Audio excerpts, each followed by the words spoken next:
अब प्रश्न बताता हूं वो क्या करनी चाहिए। हवाई जहाज हवा में उड़ता है प्रभु जी, हम देखते हैं, कई बार बैठते भी हैं, परंतु कभी सोचते नहीं कि जिसने इसको पहली बार बनाया होगा उसका क्या दिमाग होगा। सोचा है जी, होगा ना दिमाग प्रभु जी? जिसने कि हवा में हवाई जहाज उड़ा दिया, क्या दिमाग होगा उस व्यक्ति का। परंतु एक कदम आगे सोचा, उस व्यक्ति का क्या दिमाग होगा जिसने कि इस धरती को हवा में उड़ा दिया। अब एक प्रश्न कर रहा हूं, आप में से कितने लोग विश्वास करते हैं कि जो मेरे सामने ये माइक है इसको किसी ने नहीं बनाया? सब विश्वास करते हैं कि इसको किसी ने, ठीक है जी, उसका मतलब कोई बनाने वाला इस माइक को है। आप में से कितने लोग विश्वास करते हैं जिस व्यक्ति ने ये माइक बनाया वो बुद्धिमान नहीं था? बुद्धिमान था प्रभु जी। देखो मैंने बोला है ना जी, शब्द गए, क्या बन गए? इलेक्ट्रिकल इंपल्स बने, बिजली की तार में बिजली बने, और फिर किस रूप में निकले? आवाज के रूप में निकले। आज मैं बनाना चाहूं तो नहीं बना सकता। उसका मतलब दो प्रश्नों का उत्तर क्या हुआ?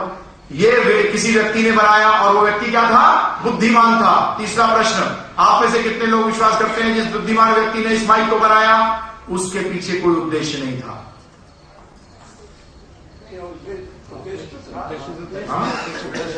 क्लियर? उसका मतलब एक बुद्धिमान व्यक्ति ने इस माइक को बनाया एक उद्देश्य के लिए। ठीक है जी, अब चलते हैं एक कदम आगे।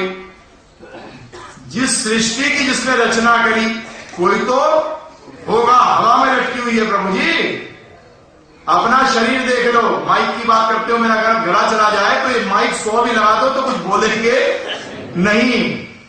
कैमरा से हम लोग फोटो ले रहे हैं, आप ही ना हो तो क्या करेंगे बताइए? इस कैमरे से बड़ा कैमरा कौन सा है जी? ये कान, ये नाक, ये जीवा, इस जीवा में भी ध्यान रखिएगा। आप जो स्वाद चखते हैं इनकी अलग अलग जगहें हैं। मीठा स्वाद अलग जगह से है डॉक्टर साहब, ठीक है? शर्मिल प्रभु डॉक्टर साहब है, डॉक्टर गुप्ता जी दीक्षा ले रखी है, शर्मिल दास प्रभु है, भक्त हैं, काम भी करते हैं, भक्ति भी करते हैं। तो मैंने कहा उनसे ही पूछ लें प्रभु जी, गलत ना हो। तो अलग अलग जगहें हैं, इस जीवा के ऊपर अलग अलग जगहें हैं। क्या कमाल है प्रभु जी है। किडनी को क्या कहते हैं पता है आपको? म्युनिसिपल कॉर्पोरेशन है हमारे शरीर का। अगर गड़बड़ हो जाए तो म्युनिसिपल कॉर्पोरेशन में गड़बड़ हो जाए तो प्लेग हो गया तो सूरत के अंदर नहीं प्रभु जी, तो वही शरीर के अंदर हो जाता है। कभी सोचो, ये सोचना भी मूर्खता है। जैसे कि अगर मैं आपसे कहूं, एक चीज प्रश्न करूं कि अगर मैं विश्वास करता हूं कि इस माइक को बनाने वाला कोई नहीं है तो ऐसी श्रद्धा क्या कहलाएगी? नहीं, श्रद्धा की बात कर रहा हूं। ऐसा विश्वास क्या कहलाएगा? अंधविश्वास। अगर मैं इस बात पे यकीन करूं कि इस माइक को बनाने वाला कोई नहीं है, उसका मतलब ये अंधविश्वास है। इसी तरीके से अगर मैं ये मानता हूं कि सृष्टि को रचना करने वाला, इस शरीर को रचना करने वाला कोई नहीं है, तो ये कैसा विश्वास होगा? अंधविश्वास होगा। तो अंधविश्वास करने से कोई फायदा नहीं है। इसलिए हम लोग, बुद्धिमान व्यक्ति मानता है कि जब माइक को बनाने वाला कोई है तो फिर तो इस सृष्टि को बनाने वाला कोई होगा ही, इस शरीर को बनाने वाला भी कोई होगा ही। और वो कैसा व्यक्ति होगा? बुद्धिहीन या बुद्धिमान? और उसके पीछे कोई लक्ष्य होगा कि नहीं होगा? हाँ, सबसे इंपॉर्टेंट चीज क्या है? ये जानना कि ये किसने बनाया वो भी नहीं इंपॉर्टेंट, ये बुद्धिमान व्यक्ति बनाया वो भी इंपॉर्टेंट नहीं है। क्या इंपॉर्टेंट है? कि इसका इस्तेमाल क्या है। पर तो किससे पता लगेगा? जिसने बनाया, जिसने इसकी रचना करी है वही व्यक्ति बता सकता है कि ये किस काम में आएगा। अब अगर मैं बच्चे को, एक 2 साल के बच्चे को, 1 साल के बच्चे को ये निकाल के दे दूं जिसने कभी इसको पहले नहीं देखा होगा, वो इसका क्या करेगा प्रभु? जो इसका उद्देश्य है उसको छोड़कर बाकी सब कुछ करेगा इससे, है ना? क्योंकि जानता ही नहीं इसका उद्देश्य क्या है। और आज आपको बता रहा हूं, इन 7 दिन में सिद्ध करूंगा कि हम लोग के साथ भी यही है। जिस उद्देश्य के लिए हमें बनाया गया है उसको छोड़कर हम सब कुछ करते हैं। कमाल के लोग हैं, उसको छोड़कर सारी चीजें करते हैं। क्योंकि उद्देश्य जानने की कोशिश ही नहीं करी। और प्रभु जी, जो व्यक्ति बच्चा क्या कहलाता है? अज्ञानी, क्योंकि उसको पता नहीं कि ये माइक है। क्या आप बच्चा रहना चाहते हैं जीवन भर? मैं उसकी मासूमियत की बात नहीं कर रहा, मैं यहाँ ज्ञान की बात कर रहा हूं। ये रहना चाहते हैं ना प्रभु जी? परंतु हम जीवन भर बच्चे ही रह जाते हैं, क्योंकि हमें पता ही नहीं कि ये सृष्टि की रचना किस लिए करी गई है, ये शरीर हमें क्यों दिया गया है, ये ब्रह्मांड की रचना क्यों करी गई है। हमारे वेद परफेक्ट हैं। आज से 200 साल पहले साइंस विज्ञान कहती थी धरती चपट है ना जी, लड़ते थे बेचारे को, जला भी दिया गलीलियो को। परंतु हमारे शास्त्र क्या कहते थे? भूगोल। क्या कहते थे?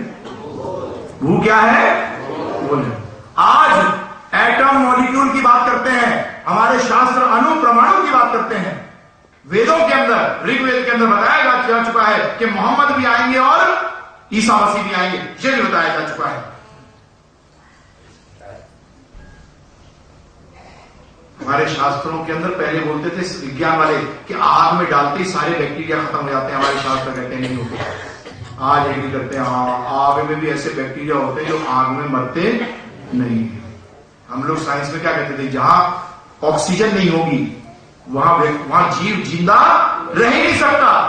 परंतु हमारे शास्त्र कहते थे कि जीव को जिंदा रहने के लिए ऑक्सीजन की जरूरत भी कईयों को नहीं पड़ती। आज मानते हैं एक बीमारी है, उसको कहते हैं टेटनस। क्या कहते हैं? टेटनस की इंजेक्शन लगाते हैं, बच्चे को चोट लगती है तो टेटनस का जो बैक्टीरिया है, जो घाव जब गहरा होता है उसी में पनपता है, क्योंकि वहां उसको ऑक्सीजन नहीं मिलती। अगर उसको ऑक्सीजन मिल जाएगी तो मर जाएगा।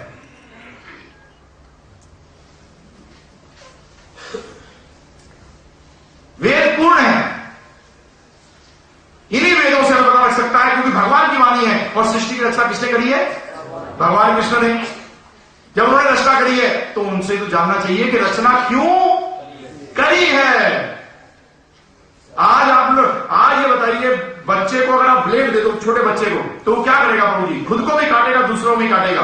परंतु जब उसका इस्तेमाल जान जाएगा तो दाढ़ी बनाएगा, है ना? सही इस्तेमाल करेगा। दुखी कब होगा? जब उसका इस्तेमाल नहीं जानता।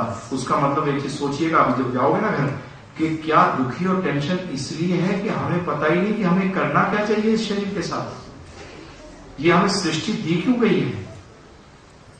क्योंकि अगर ये नहीं, अगर आपको इसका उद्देश्य पता लग गया, उसी दिन सुखी हो जाओगे। बच्चे को जिस दिन ब्लेड का उद्देश्य पता लग जाता है, उस दिन उसका सही इस्तेमाल करता। तो पहला प्रश्न क्या होना चाहिए? ये रचयिता कौन है? रचा क्यों? दूसरा प्रश्न, एक मृत शरीर जीवित शरीर में क्या भेद है? भेद है कि नहीं है? क्या भेद है? एक में चेतना है, एक में चेतना नहीं है। चौथा प्रश्न, चेतना कोई बैटरी की तरह है जो कि खत्म हो गई, या कोई चीज है जो निकल जाती है? आध्यात्मिक विज्ञान क्या कहता है? कि आत्मा है, जब वो शरीर त्याग देती है तो शरीर क्या है? वो मृत कहलाता है। और ये सिर्फ वेद नहीं कहते, ये कुरान भी कहती है और बाइबल भी कहती है। ये कल का विषय है, मैं आत्मा पे चर्चा करूंगा कल।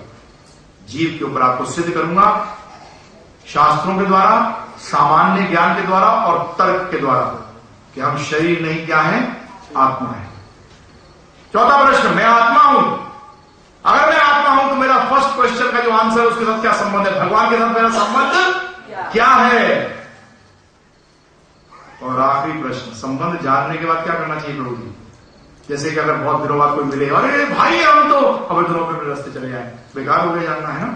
जब संबंध जान गए तो संबंध में कार्य करना, ये ही प्रश्न हमें करने चाहिए। बाकी चीजें अपने जीवन में हमें इसलिए करनी चाहिए इन प्रश्नों का उत्तर प्राप्त करने के लिए।